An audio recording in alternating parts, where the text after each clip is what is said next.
Léon de Vesely, quelques superstitions de Noël. Les mégalithes tournants.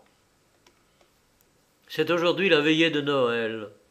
De tous les clochers de la ville s'échappent de joyeux carillons, et de ma fenêtre j'aperçois les vitraux de Saint-Ouen s'éclairer.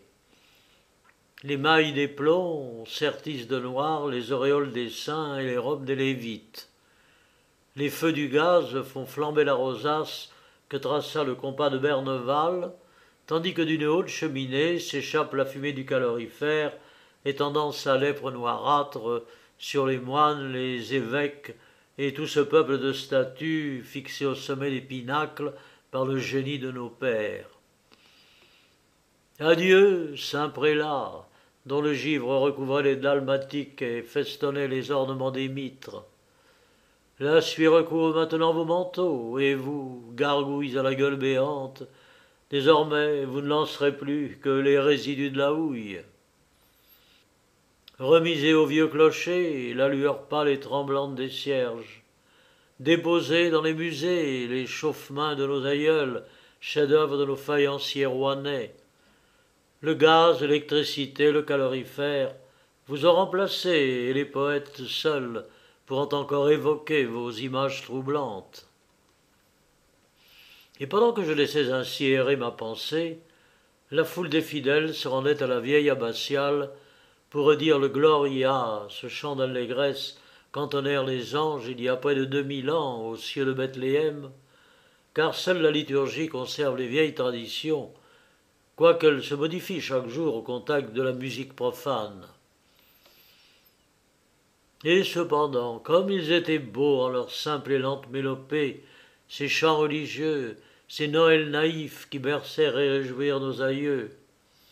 Un poète, Maurice Bouchard, et de patients érudits, messieurs Christophe Allard et Nourri, s'efforcent de les recueillir pour nous faire goûter le charme de leur poésie et la saveur de leur rusticité.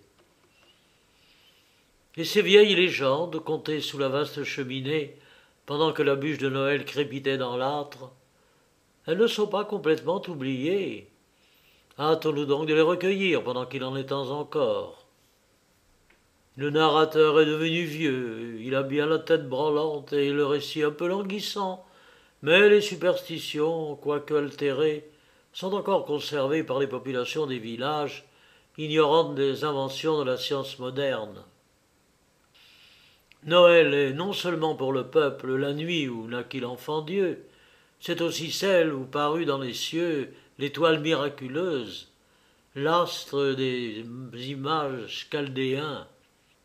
Est-ce un lointain souvenir de l'enseignement des druides, ces prêtres astrologues qui célébraient le solstice d'hiver? Est-ce un souvenir plus lointain encore?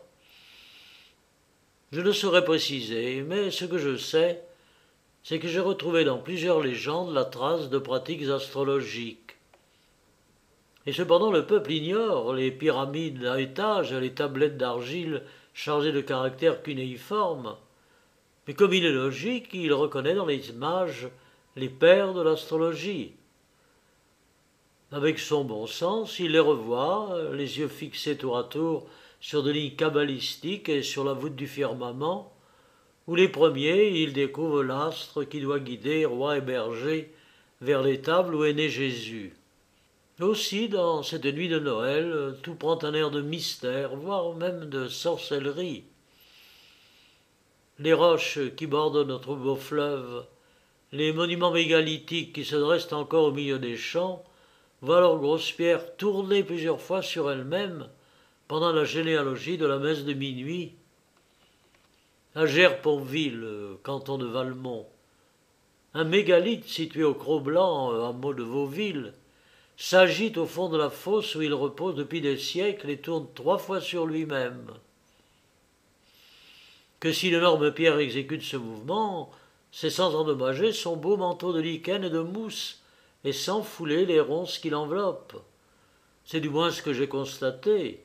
Même à Gerponville, on croit au surnaturel, et une pierre du bois voisin, celui du Pivalet, préserve de la foudre.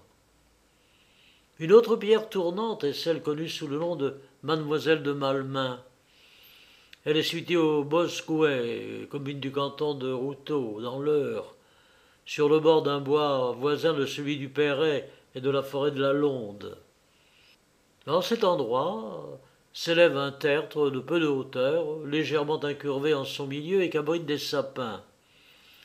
Au fond de la cavité, une grosse pierre de 2 mètres de longueur sur 70 centimètres de large est couchée à terre. C'est là le mégalithe valseur qui tourne sur lui-même pendant la nuit de Noël. Mademoiselle Amélie Bosquet, qui rapporte aussi cette légende, ajoute que les habitants du pays prétendent qu'un ancien propriétaire, ayant enlevé la pierre de l'emplacement qu'elle occupe, à l'aide de 300 chevaux, elle y revint elle-même de son premier mouvement la nuit suivante. À 1 lieue à peine au-dessous de Caudebec, sur le territoire de Villequier et non loin du château de la Martinière, on voit une roche que le peuple désigne sous le nom du Pain béni. Cette roche ne se distingue des roches voisines que par sa forme conique un peu aplatie au sommet. Mais combien elle est vénérée dans toute la contrée! Ses flancs recèlent des trésors que gardent des monstres et des dames blanches. Et chaque année, cette roche tourne 7 fois sur elle-même pendant la généalogie de la messe de minuit. Le pain béni. Le nom de pain béni donné au rocher de Villequier me remet en mémoire certaines superstitions auxquelles s'attache le symbole de la fraternité chrétienne. Le jour de Noël, le pain béni est généralement offert par les garçons des villages normands, et la part donnée à chaque paroissien surpasse en volume la petite bouchée des distributions dominicales. Aussi, après s'être signées dévotement avec le gâteau béni, les bonnes femmes le gardent-elles précieusement dans leur chaumière pour l'employer à des pratiques superstitieuses. Dans les environs de Gournay, ainsi que dans plusieurs communes riveraines de l'Epte, il est déposé dans l'armoire, sur les piles de linge, orgueil des ménagères normandes, et là, à l'abri des causes de détérioration, il révèle l'état de santé des absents. Car, s'il vient à se couvrir de moisissures, le fils militaire, la fille placée en service, sont menacés de maladie et peut-être de mort. Dans quelques contrées, c'est le gâteau des rois qui remplace le pain béni de Noël. Après que le morceau appelé « part à Dieu » a été tiré par le plus jeune enfant, auquel l'usage attribue les fonctions de distributeur, le morceau de l'absent est aussitôt désigné et placé dans l'armoire. Les braves gens qui ne connaissent ni les bacilles ni les végétations des levains tremblent en voyant les microscopiques cryptogrammes tracer leur petit cercle verdâtre sur la part de gâteau du cher absent. Un autre emploi du pain béni de Noël est dans l'usage suivi par les habitants de la presqu'île de Tourville, canton d'Elbeuf, pour retrouver le corps d'un noyé. Les parents et les amis, chargés de faire des recherches, se rendent à l'endroit où l'accident ou le suicide a eu lieu. Ils placent alors sur le fleuve 3 jattes en bois dans lesquelles on a mis au préalable une bouchée de pain béni et un petit cierge. Les légers esquifs ainsi lestés s'en vont au courant de l'eau, voguant au gré du flux et du reflux, s'arrêtant aux branches des saules ou aux obstacles semés sur les rives. Après 2 marées consécutives, on s'enquiert de la position des écuelles, et c'est dans le triangle dont elles fixent les sommets que le corps doit être retrouvé. Les habitants de la presqu'île géométrique suivent une pratique à peu près semblable. Lorsqu'un individu se noie, on fait bénir un cierge que l'on fixe sur une planche ou sur un morceau de liège. Après cette préparation, on allume le cierge, on le lance au gré du courant, et il doit immanquablement s'arrêter à l'endroit où le corps a disparu sous les flots. Ces dernières superstitions, sans avoir une base absolument scientifique, reposent au moins sur l'observation du régime de la Seine, faite par les populations du littoral. On sait que les hydrauliciens, pour fixer la vitesse d'un cours d'eau et parvenir à le jauger, relient ensemble de petites boules de densité différentes qui pour cette raison plonge à des profondeurs variables dans la masse liquide. Les flotteurs des riverains de la Seine sont d'une technique moins savante que celle enseignée par M. de Prony et de Saint-Venant, mais qui tend vers le même but, établir la position d'un corps flottant au gré d'un courant. Pourquoi, dira-t-on, le morceau de pain, le cierge béni? D'abord pour assurer la stabilité du flotteur, ensuite pour donner du surnaturel à une expérience trop simple sur elle-même. Et le nombre 3 fixé pour les écuelles, c'est un nombre impair et favori des dieux. Deus impare gaudet, l'impair se réjouit le Dieu. Il se trouve à la base de toutes les pratiques kabbalistiques, vestiges du paganisme, et il suffira pour perpétuer encore longtemps la naïve superstition des riverains de notre beau fleuve. Le souterrain de la Reine Blanche. L'imagination populaire s'est toujours complu à rêver le mystérieux au milieu des ruines des anciens châteaux forts. Les trésors gardés par les monstres, les ourdes, les tours démantelées où demeurent et habitent les dames blanches, les souterrains impénétrables que la folle du logis peut seule parcourir sont ordinairement le thème favori de toutes les légendes.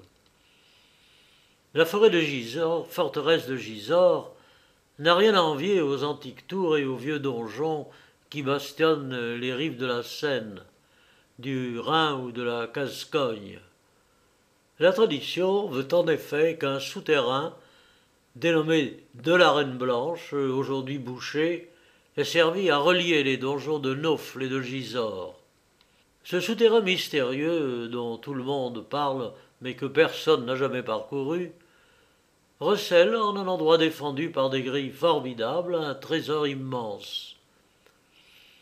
Il n'y a qu'un jour, qu'une heure, qu'un moment dans l'année où il soit possible de pénétrer dans cette obscure demeure, mais là des conditions qui font frémir la cupidité la plus insatiable.